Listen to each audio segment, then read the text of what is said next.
the question we ask ourselves, our philosophical question that people have been asking for centuries: what is the meaning of life? I thought about this.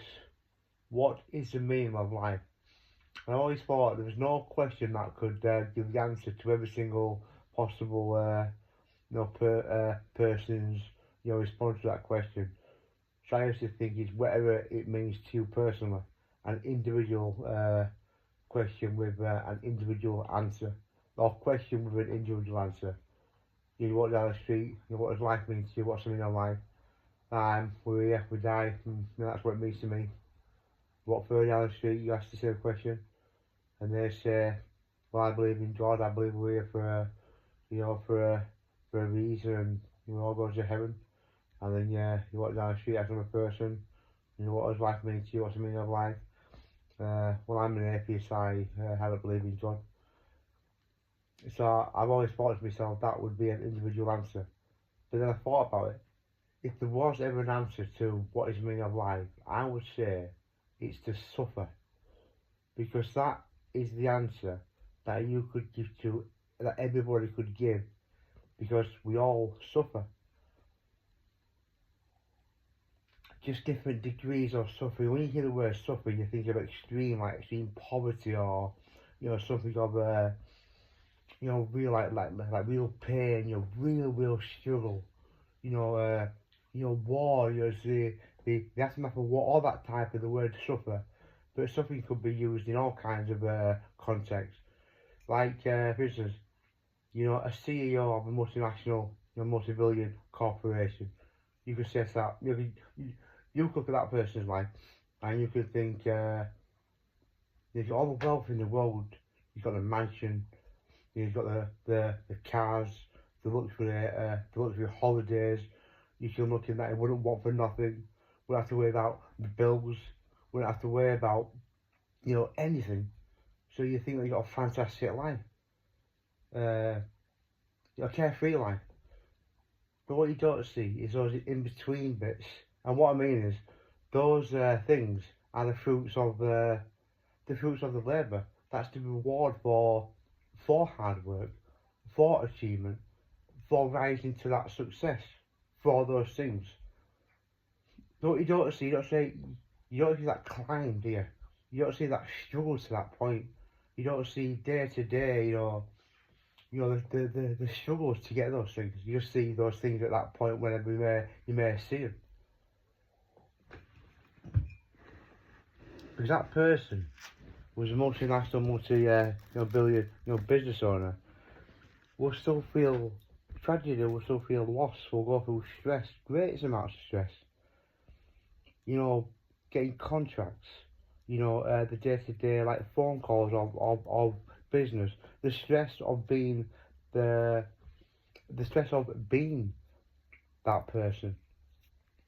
But not only through his say that person's career, right from basically right from being a baby to his adolescent years, to whatever he's gone through. The struggle and the hard work and the ups and downs and the surrounding factors to his life, his family life.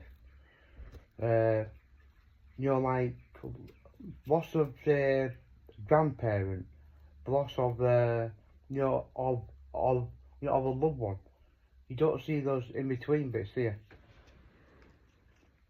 You just see the success, and even at the height of the success, it comes more stress rather than type of reward and say relaxation. Being a multinational type in your business, you can imagine that being very stressful, a day-to-day stress. These people are workaholics, they're addicted to work, and that can be extremely stressful. You don't see those in between bits, like family life, family problems, all kinds of problems a person like that may have children, and I say children, adult children who have their own problems, their own stresses. So you're not seeing all those in between bits. You're not seeing behind the scenes, are you? You're not seeing those everyday, stresses and all those things. You're just seeing the mansion, you're seeing the wealth, you're seeing the luxury of that success. But you're not seeing him suffer. You're not seeing the suffering. You're not seeing the loss, the tragedy, and all those type of things. Now maybe that person, that gets home from a hard day's work at the office, I mean, you still don't switch off in that position. Those people in that position, they never switch off. They might, get home and they might put their feet up. They might, be, a type of relaxing. But even then, they'll be thinking about tomorrow. They'll be thinking about this phone call, that meeting, this contract, or whatever it may be. So I think, people like that will be more prone to suffer, so than those people that don't have that sort, so they don't have that wealth. Anyway, just to sum up, and I don't even think it's a question as well. I don't think it's a question that humans ask, as in like, what is the meaning of life? Because it's a question people have been asking for centuries. Is there a purpose? What's the meaning? I think it's like the answer from the main source of creation, as in the meaning of life is to suffer, rather than humans asking what is the meaning of life. So I think the answer is the question coming from the main source of creation. And when you put that over the broader perspective of giving people that answer, that question, what is the meaning of life? It is an individual answer, because we all look at life in many different ways. When you put it over to the main source of creation, the meaning of life, we all suffer, don't we? Just different degrees of suffering. And like I said, the CEO of multinational, multi-billion-dollar corporation owner, they suffer just as much as everybody else. You just don't see it. Anyway, that's what I think.